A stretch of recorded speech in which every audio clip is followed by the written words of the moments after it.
So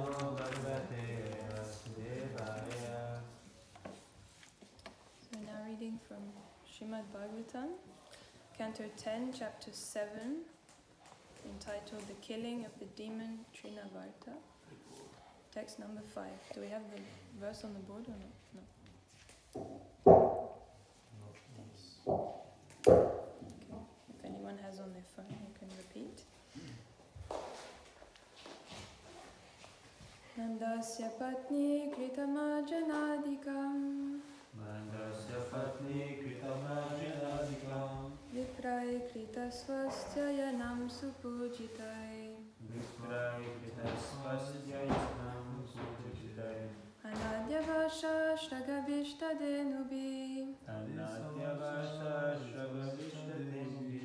Sanjata nidrakshamashi-shayakchanai Nadasya patni kritamajanadikam Viprai kritasvastyayanam supujita Anadyavasa shragavishtadenubi Sanjata nidrakshamashi-shayakchanai Nandasya patni kritamajanadikam Viprai kritasvastyayanam supujitai Anadyavasa shragavishtadenubi Sanjata nidrakshamashi-shayakchanai Nandasya patni kritamajanadikam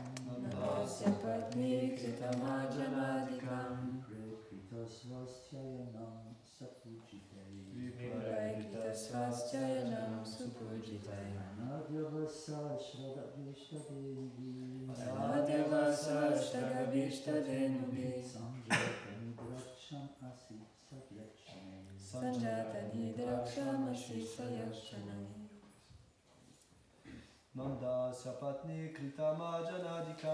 Nandasya patni kritamajanadikam Viprai kritasvastyayanam supujitai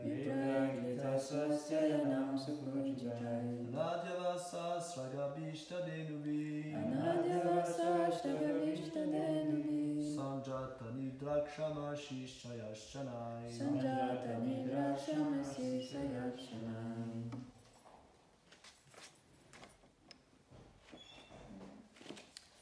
Maybe peut-être je vais faire en anglais et en français pour le bénéfice de tout le monde, comme on est un peu moitié-moitié. So I've got the English book, so I'll start in English. Je peux lire la traduction et la tenue rapportée. Ah oui, ce sera plus facile. Merci. So translation and purport by His Divine Grace, Srila A.C. Bhaktivedanta Swami, Srila Prabhupada. After completing the bathing ceremony for the child, Mother Yashoda received the brahmanas by worshipping them with proper respect and giving them ample food grains and other eatables, clothing, desirable cows and garlands. The brahmanas properly chanted Vedic hymns to observe the auspicious ceremony, and when they finished, and Mother Yashoda saw that the child felt sleepy, she lay down on the bed with the child until he was peacefully asleep.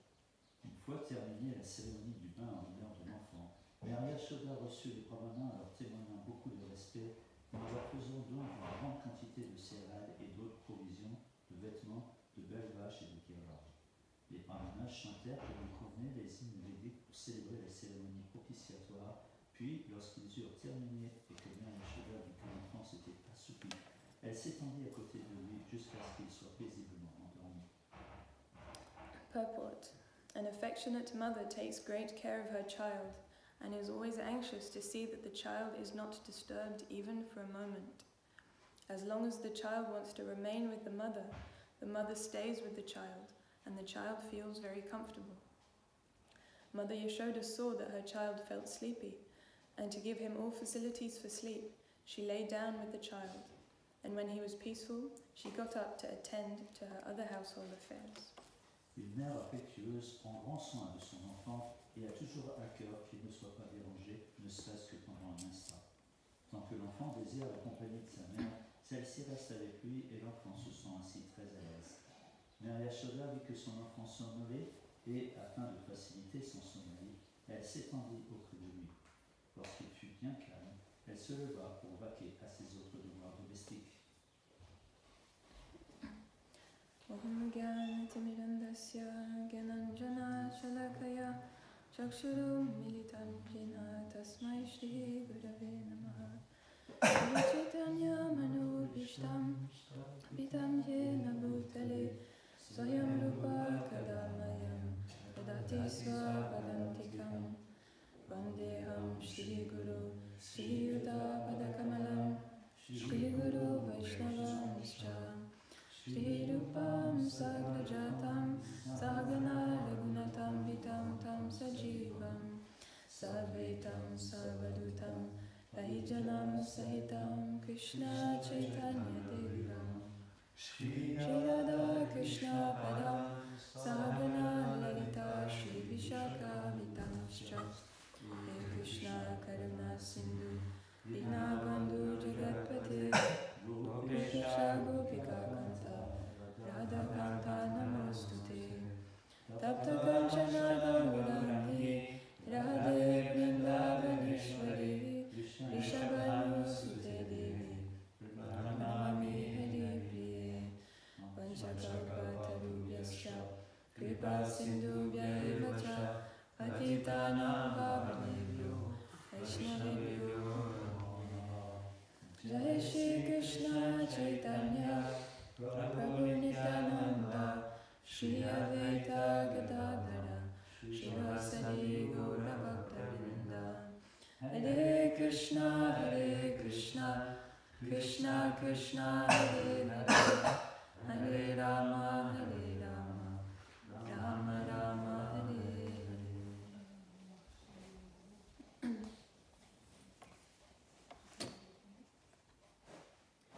So here we're at the beginning of the pastime of the killing of the demon Trinavarta, and both in the verse and the purport, it's being explained how Mother Yashoda is taking care of Krishna and the affection she has and the care she takes in making sure he's feeling comfortable.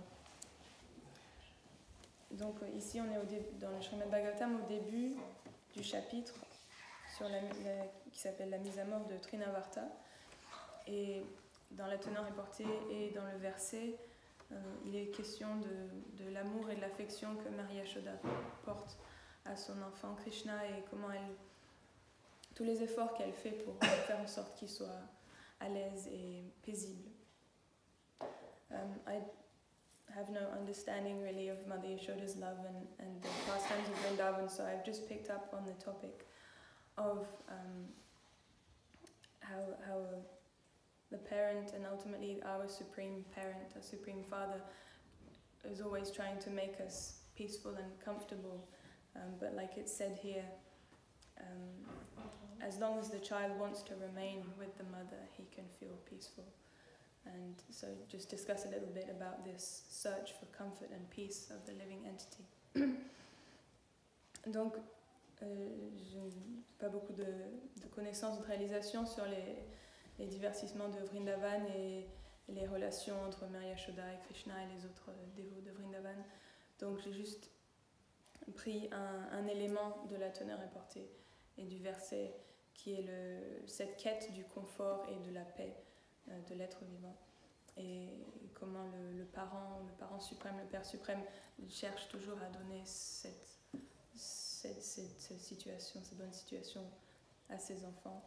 Mais comme Prabhupada le dit ici dans la teneur reportée, tant que l'enfant souhaite rester dans cette compagnie. So it's very natural for all living entities to be looking for comfort, peace, solace, a sense of belonging. We have that a lot. And it takes many different forms, this search for belonging. We want to be part of a group, we want to be part of a tribe or a club or something to feel like we belong somewhere and we have an identity, and so we look for for this kind of sense that everything is okay and I'm where I need to be, I'm in the right place.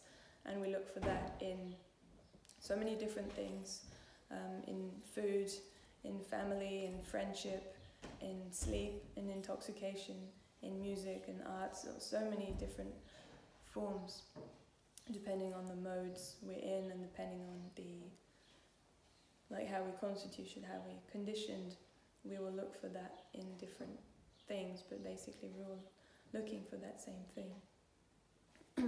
Donc, tous les êtres vivants cherchent la sécurité, cherchent l'affection, le confort, le refuge, un sentiment d'appartenance.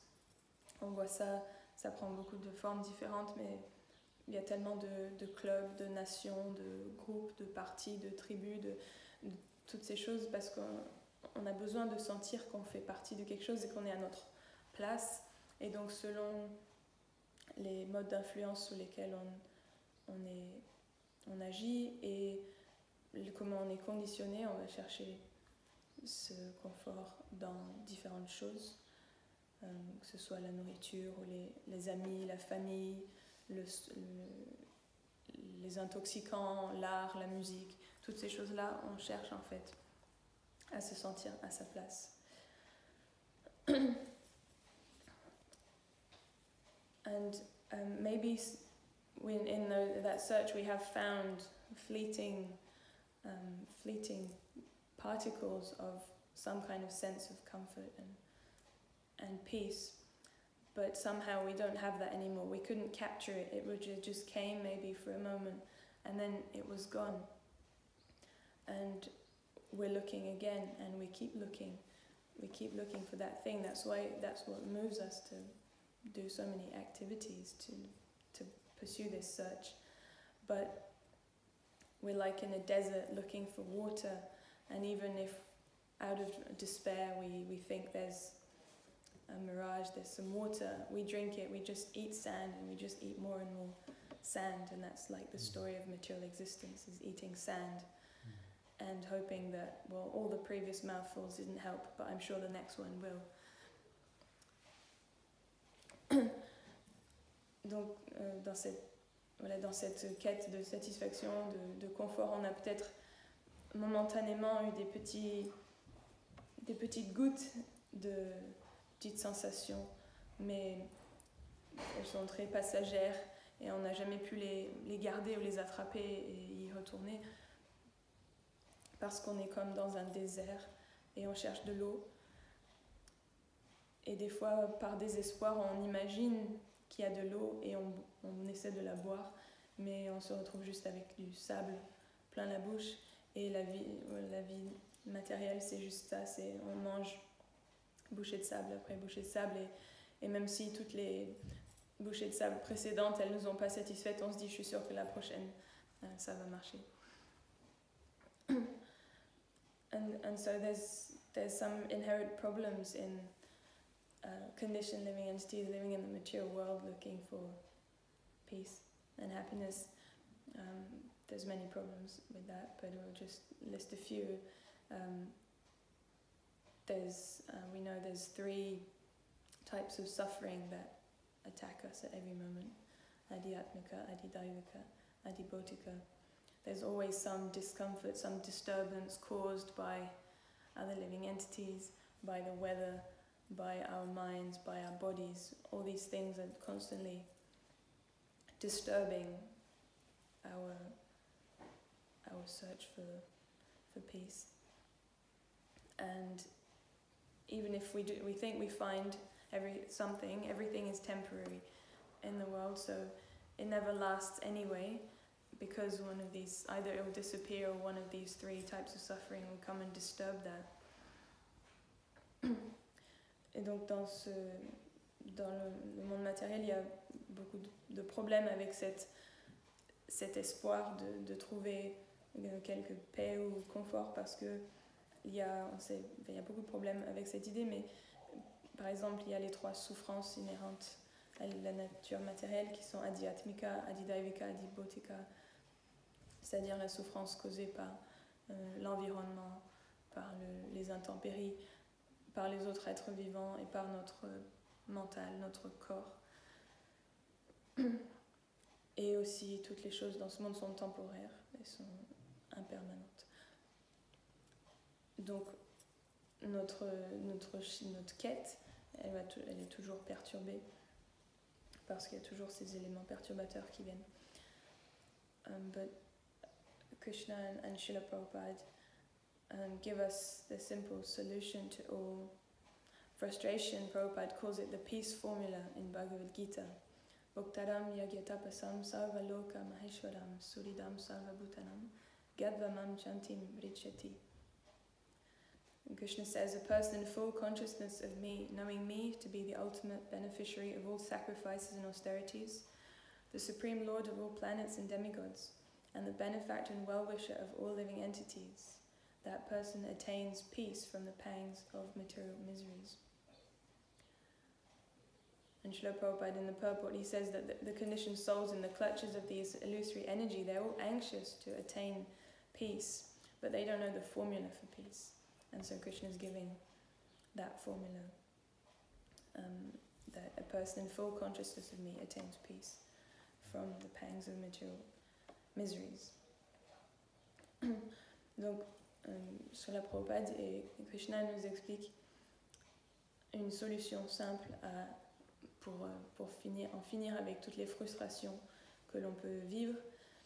Et Prabhupada l'appelle la formule de la paix dans la Bhagavad Gita, donc ce verset que j'ai cité tout à l'heure. Et Krishna explique qu'une personne qui est pleinement consciente de moi, qui sait que je suis le bénéficiaire ultime de toutes les austérités, de tous les sacrifices, le Seigneur suprême de toutes les planètes, de tous les devas, le bienfaiteur de tous les êtres vivants, cette personne seulement peut être libérée de toutes les souffrances du monde matériel. Et Srila Prabhupada dans la Tenant et Portée explique que tout le monde a ce désir de trouver la paix dans le monde matériel, mais le problème c'est qu'on ne connaît pas la formule. Donc Krishna il vient pour nous donner cette formule. So there's one line in this verse that's interesting. Krishna says, Suridam Sarvabhutanam, I am the friend of all living entities. And actually I did a quick search on Vedabase. And there's a lot of verses where Krishna says that in different ways. Suridam, that I am the supreme friend of all living entities. I'm in the heart of all living entities. I'm always with. I never leave them. He says that in many places. So I'm the friend, and Aham Bija Pradapita. I am the father, also the supreme friend and supreme father. Donc dans le verset Bhuktaram Yagyatapasam, il y a un verset qui est une ligne qui est intéressante, Solidam Salva Bhuktana.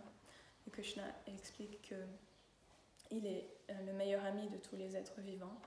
Et j'ai fait une recherche rapidement sur Vedabase et il y a beaucoup de versets en fait dans le Bhagavatam et même dans la Bhagavad Gita où Krishna il parle de ça. Il dit que je suis l'ami suprême de tous les êtres vivants ou le meilleur ami. Je suis toujours dans leur cœur. Quelle que soit la condition de vie dans laquelle on se retrouve, il ne quitte jamais l'âme. Donc il nous le dit beaucoup. Et il dit aussi, donc, je suis l'ami suprême et je suis le Père suprême, le Père de tous les êtres vivants. And so, again, you're taking this verse from Bhagavad Gita, Krishna, he mentions a person in full consciousness of me can attain that peace. So there's that condition. There's the understanding that he is the proprietor, the beneficiary, and etc. But also there's that realization and state of existence of being fully conscious of Krishna. And he says in another verse of Bhagavad Gita, 1858, Machita sarvadugani matprashadat tarishyasi atachitvam ahankaram nashtoyasi vinangshyasi. If you become conscious of me, you will pass over all the obstacles of conditioned life by my grace. If, however, you do not work in such consciousness but act through false ego, not hearing me, you will be lost. Donc dans le verset précédent qu'on a cité, Bhaktaram Yagatabasam, les conditions pour atteindre la paix, Krishna explique qu'il faut savoir qu'il est le bénéficiaire, le propriétaire de tout, et ainsi de suite, mais il y a aussi cette condition, une personne pleinement consciente de moi. Et ça, c'est une condition pour atteindre la paix, ou la condition, d'être pleinement conscient de Krishna. Et il explique dans un autre verset de la Bhagavad Gita 18.58 que si vous devenez conscient de moi, vous pourrez surmonter tous les obstacles de la vie conditionnée par ma grâce. Mais si vous n'agissez pas en telle conscience, mais que vous agissez avec votre faux ego et que vous ne m'écoutez pas, vous ne m'entendez pas, alors vous serez perdu. So I was remembering something that Keshava Maharaj explained of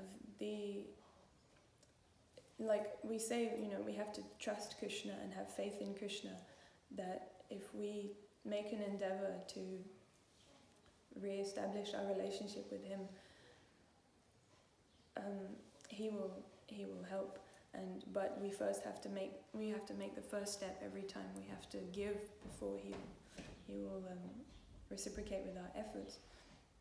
Keshava Maharaj was explaining that there's some prerequisites to be able to trust someone, and one of the things, I think he was saying is 3 or 4, but one of them is that you have to be sure that person really cares for you and has your best interest in mind.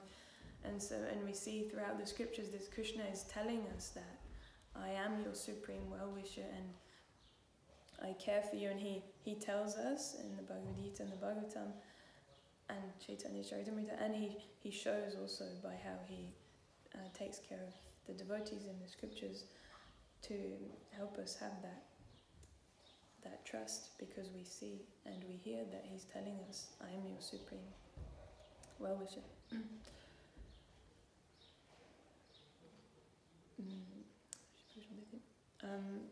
Donc Krishna, à travers les Écritures, il nous dit souvent qu'il est notre bienfaiteur, qu'il a de l'affection pour nous, qu'il prendra soin de son dévot si celui-ci essaie de rétablir sa relation avec lui.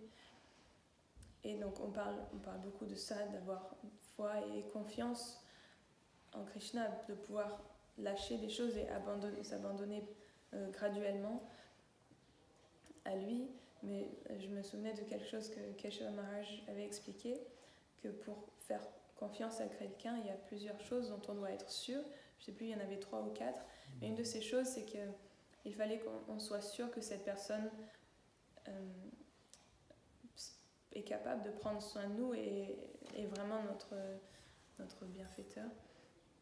Et donc c'est pour ça qu'à travers les Écritures, Krishna, il nous le répète, il nous explique que je suis votre meilleur ami, je vous protégerai contre tous les obstacles, par ma grâce, je vous retire de l'océan des souffrances matérielles.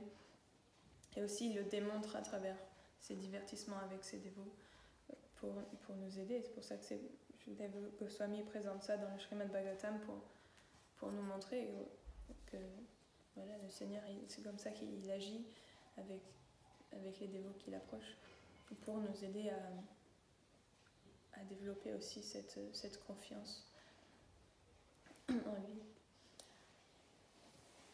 In a class on Chaitanya Charitamrita, Srila Prabhupada was talking about this point of Shraddha, and translates it as firm faith. And he explains that firm faith means I trust you. And he explains it's not that as long as God is my order supplier, I trust you, and as soon as you refuse to supply my order, then I don't trust you anymore. That's not firm faith. But Prabhupada explains that firm faith means that God is putting me in distress, I trust him. God is putting me in happiness, still I trust him. So in all circumstances, this faith is not withdrawn. And again, he explains that an interesting point about Lord Nrsingadev, whose appearance day was recently, that Nrsingadev is one personality But to Hiranyakashipu, he's the greatest danger and the most horrible personality. But to Prahlad, he was the best friend. So he adjusted his relationship based on how both Prahlad and Hiranyakashipu were approaching him. And so Prabhupada says that a devotee is never afraid of dangers because he knows that the person who is directing everything has his best interest in mind. So why should the devotee be afraid?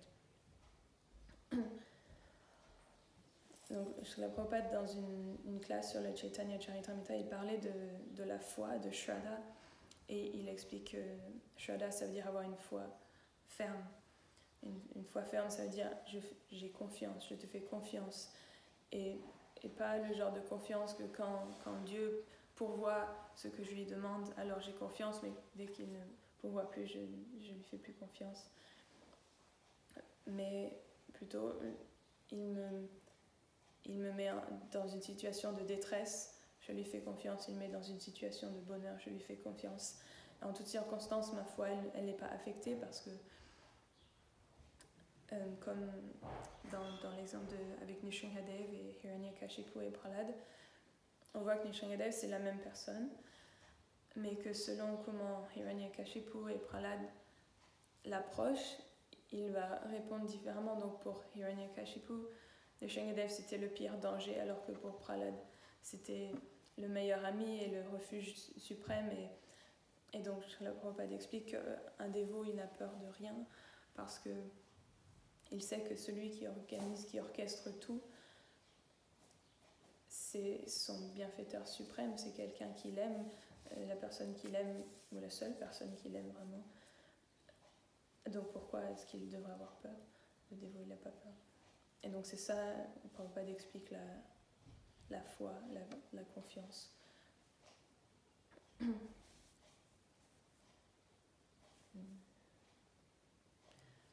And in the verse we cited earlier from the 18th chapter of Bhagavad Gita, where Krishna says that if you're conscious of me, you'll pass over all obstacles by my grace. But if you don't work in such consciousness and you act out of false ego, then you will, by not hearing me, then you'll be lost. And then the purport, Prabhupada explains very clearly of the topic we were discussing today, that he says Lord Krishna always looks after his friend's comfort, and he gives himself to his friend if that devotee is fully engaged in Krishna consciousness. But he says, he picks up on what Krishna says about acting independently or acting out of false ego and not hearing Krishna. And Prabhupada says that we should not think ourselves independent from the laws of material nature. We are always under the control of the laws of nature, and as long as we're doing that, Prabhupada says we lose ourselves in the material whirlpool, the ocean of birth and death, if one is not very carefully active in Krishna consciousness. So that's an interesting point also, carefully active in Krishna consciousness, not just in the movement, but active in our practice of being conscious of Krishna. And so this topic of independence is actually the root of our discomfort and our distress and feeling of being lost. Donc pour revenir au verset de la Bhagavad Gita du 18e chapitre qu'on a cité tout à l'heure, où Krishna explique que celui qui est pleinement conscient de moi, je lui permets de franchir tous les obstacles de l'existence conditionnée, mais si on n'agit pas de telle façon, alors on sera perdu, on se perdra dans l'existence matérielle. Dans la teneur et portée, Srila Prabhupada il parle des deux aspects de ce verset, et il explique que Krishna il cherche toujours à faire en sorte que son dévot soit bien, soit à l'intérieur, je veux dire, pas les circonstances extérieures, mais que si on agit par faux ego, c'est-à-dire indépendamment, et qu'on ne l'entend pas, qu'on n'écoute pas les conseils de Krishna, alors on sera perdu dans les tourbillons de l'océan de l'existence matérielle. Et Prabhupada précise même que c'est pas juste d'être dans le mouvement pour la conscience de Krishna, mais il dit qu'il faut être, avec grand soin, il faut être actif dans la conscience de Krishna. Donc ce point d'être actif, pas passif, c'est intéressant aussi. Mais voilà, ce point de l'indépendance, ce sujet de l'indépendance, c'est dès qu'on essaie d'agir indépendamment qu'on se trouve dans cette situation inconfortable de l'existence matérielle. Et c'est ça la solution simple, c'est de plus agir indépendamment. Parce que comme Prahlad, je sais pas, indépendamment, du coup, il savait tout ce qui se passe, c'est juste la main du Seigneur dans ma vie qui s'occupe de moi, et donc il n'y a aucune raison d'avoir peur ou d'être mal à l'aise ou effrayé.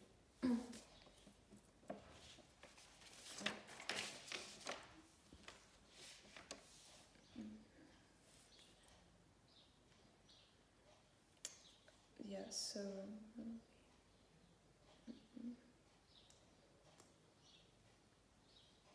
yeah, and Prabhupada many times explains that Krishna, like we said earlier, is the supreme friend of everyone, but nobody can take advantage of that friendship as long as we're making our own plans to become happy. We're actually entangling ourselves more by acting on this independent spirit. We're actually entangling ourselves more. And it also means we're not hearing, like Krishna was saying in the previous verse of Bhagavad Gita, if you don't hear me, you will be lost. So hearing means hearing, but also integrating, like integrating and acting on what we're hearing. And as long as we don't hear, we're just losing ourselves more and more. And as long as we're not applying that in our life.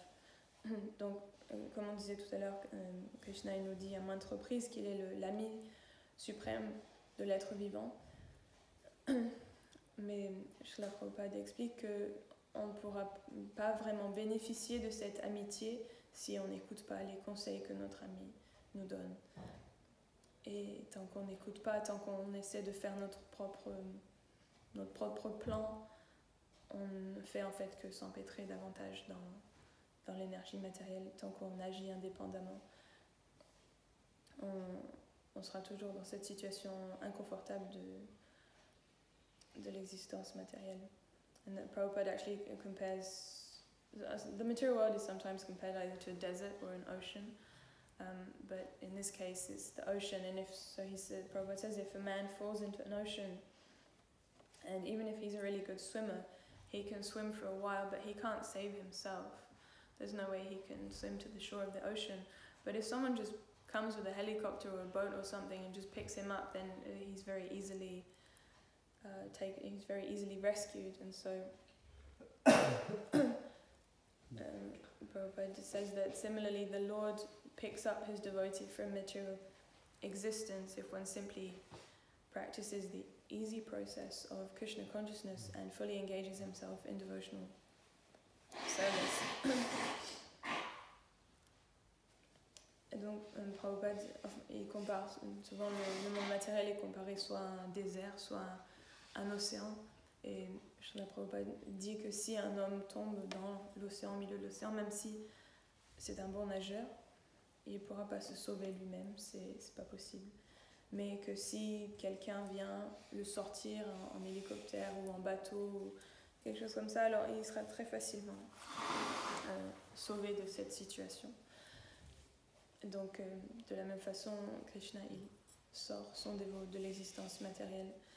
Si ce dévot il pratique le processus de la conscience de Krishna et qu'il est toujours pleinement engagé dans la conscience de Krishna, pleinement engagé dans le service de dévotion. And there's a nice example in the Srimad Bhagavatam about drowning in an ocean. It's in the 12th canto. It's the story of Markandeya Rishi. Markandeya Rishi was a very great devotee, very absorbed in samadhi most of the time. And one day Vishnu asked him if he could give him a benediction, and Markandeya said, Rishi said, I'd like to have darshan of your illusory energy. And Vishnu was like, I don't think you want to do that. But Markandeya Rishi really wanted to, so he granted him that benediction and left. Vishnu left, and Markandeya Rishi was in his ashram. And then at one point suddenly the waters of devastation just appeared and took over everything, and it was like basically the devastation, universal devastation. And there's a really, really long section actually in the 12th canto that describes this, and like everything that Markandeya Rishi had to go through, all the suffering, the anxiety. He couldn't breathe, he didn't know which way was up, which way was down, he didn't know how long it was going to last. One point he's underwater, then he's above water, then there's Timingila fish, and like it's really, really graphic description, and you can really get gripped by it. It's very vivid. And then at one point he sees an island in the distance with a big banyan tree, and then he gets pushed closer to that, and he sees on one of the leaves of the banyan tree there's a baby, and it's actually Krishna, and he's sucking on his toe. He's just lying on a leaf sucking on his toe, and it explains that as soon as Markandeya Rishi saw that, he was still in the ocean and there was still this whole thing going on around him, but as soon as he saw that and just got absorbed in that, he felt immediate relief from all his distress. Donc il y a, juste pour finir, un exemple intéressant on parlait tout à l'heure d'être noyé dans l'océan. Dans le 12e chant du Bhagavatam, il y a l'histoire de Markandeya Rishi, qui est un très grand dévot, et la plupart du temps il était absorbé en méditation. Et à un moment donné, Vishnu était satisfait de lui, alors il est venu pour lui proposer une bénédiction, et Markandeya Rishi il a dit, j'aimerais bien voir ta puissance d'illusion, j'aimerais bien voir. Et donc Vishnu lui a accordé ce vœu, et il est parti, et puis Markandeya Rishi a continué sa méditation, et puis après, à un moment, soudainement, il y a les eaux de la dévastation, les eaux de l'annihilation universelle qui ont tout emporté, et il y a une très longue description en fait dans ce chapitre du 12e chant qui explique vraiment de façon très poignante et très, très détaillée, très graphique tout ce que Markandeya Rishi a dû subir dans cette situation. Enfin voilà, c'est les eaux de la dévastation, donc c'est violent et c'est à une très grande échelle. Un coup il est sous l'eau, après il est à la surface, il ne sait pas quelle direction va où, il ne sait pas combien de temps ça va durer, il y a des énormes poissons, des requins, des animaux aquatiques qui l'attaquent, et voilà, il ne peut rien faire, il est complètement perdu là-dedans. Et à un moment donné, au loin, il voit une île, et les eaux le poussent vers cette île, et sur cette île, il y a un arbre banyan, et sur une des feuilles, il y a un bébé. Et ce bébé, c'est Krishna qui est en train de sucer ses orteils. Et il a expliqué que à l'instant où Markandeya Rishi il a vu ça, il s'est absorbé là-dedans, même s'il était encore la dévastation était encore autour de lui, il était encore dans l'eau. À cet instant, il était complètement soulagé de toute son anxiété, juste voilà, en voyant et en s'absorbant dans le Seigneur qui s'était présenté à lui. So this is I find it really striking and very relatable also, because this whole description of being in the waters of devastation is like our experience of material existence. But this is very kind of simple image of the Krishna is there, and if you just absorb your consciousness in his presence and his activities and his glance also, it's explained that he looks at Markandeya Rishi, and that like relieves him of all his suffering. So yeah, I think it's very nice illustration of this, and it's a good lesson. Donc cette histoire, elle est simple dans un sens, elle illustre assez simplement, et elle est très, je la trouve très marquante parce que il y a cet aspect d'absorption en Krishna, et comme c'est ça qui va complètement soulager de toute anxiété. Mais aussi il y a toute cette période avant que l'on peut vraiment, comment dire, enfin on peut s'y voir, quoi. On peut se dire ah oui, c'est ça que je vis en fait au quotidien presque, entre voilà, toute mon existence conditionnée en fait, c'est comme Markandeya Rishi dans les eaux de la dévastation cosmique, et donc on voit voilà, comme il est complètement perdu, et la seule façon c'est pas qu'il essaie de nager pour se sortir de là, mais par ses prières et par la dévotion qu'il avait avant et toute la pratique d'avant, Krishna il se manifeste à lui, et juste en s'absorbant là-dedans, il est complètement, il trouve le confort dans ça.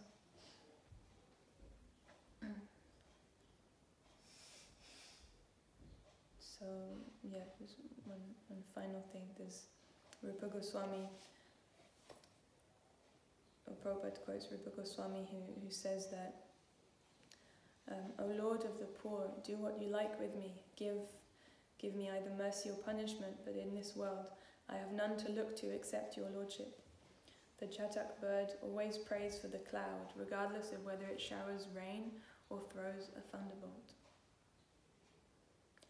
Et donc, Srila Prabhupada, il cite Rupa Goswami qui dit « Ô Seigneur des misérables, fais ce que tu veux de moi, donne-moi ta grâce ou punis-moi, mais dans ce monde je ne regarderai personne mis à part toi. » Comme l'oiseau chatak, il prie toujours pour que le nuage vienne, que le nuage déverse de la pluie ou lui envoie des éclairs.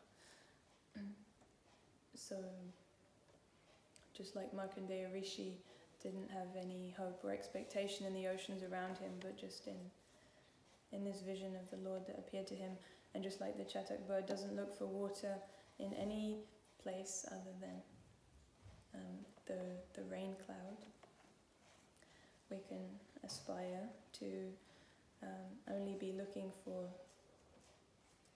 the love and comforting arms of God, and not flirt with the material energy trying to look for it there. Donc, comme Markandeya Rishi dans l'océan, il ne cherchait pas à se sortir de la situation dans laquelle il était, mais juste en s'absorbant dans le Seigneur qui, avec sa grâce, il laissait manifester à lui, ou comme l'oiseau chatak qui ne boit que l'eau qui tombe directement des nuages. On peut aspirer à ne chercher notre refuge que en Krishna, et pas flirter avec l'énergie matérielle et chercher là. So I'll stop there. It's a bit cut off the end because I did both languages, but thank you very much for giving me this opportunity. If anyone has any corrections or questions or comments. I have a question related to the verse. You don't have to answer if you don't like the question. It's concerning, it's talking about a mother here and a child like Krishna. And Prabhupada taught us, for example, that in the movement, I don't know if he meant in the movement, but then we should try to relate as a mother and son for people who are not at business with each other, basically. Like a man should see every woman as except his wife as a mother, and the mother should see every man except his husband as son. So, I mean, what does it really means like in dealings? What does it means really? Because I mean I had a mother, but maybe it's different that what he's trying to explain. So if you have any enlightenment? I've listened to, maybe you heard Devaki Mataji, she talks a lot about spiritual culture and in practice how it's supposed to be applied and what it looks like. So I can just say a few things that she says on this topic. It's very interesting to understand actually Vaishnava relationships better. And she said the first thing is that in a mother there is no lust and there is there's no showing off, and for at least, and this is on the woman's side, there should not be this kind of lusty attitude or seeking attention, either on the body or like just the person. So that's a very important thing because a mother will never do that.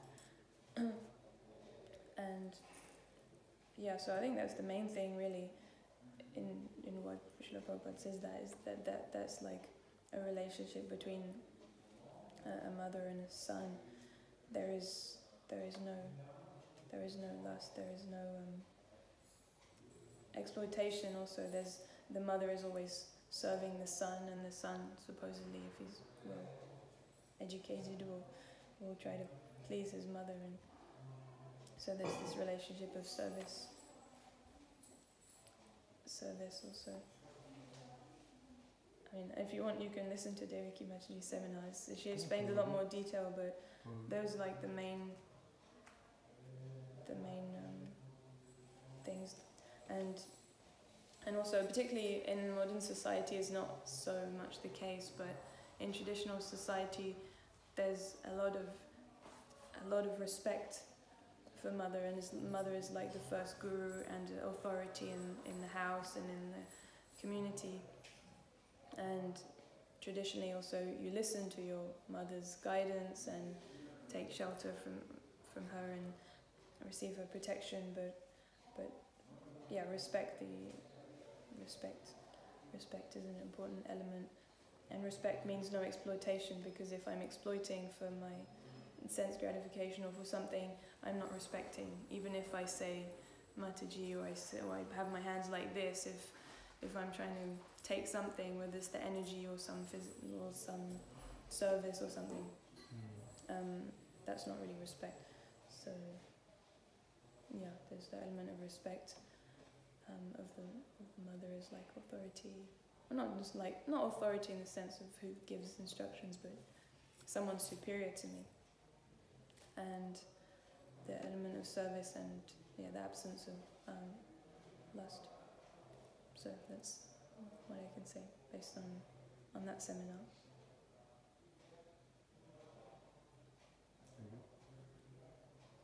Okay. Hare Krishna. Grantaraj Srimad Bhagavatam. Srila Prabhupada ki.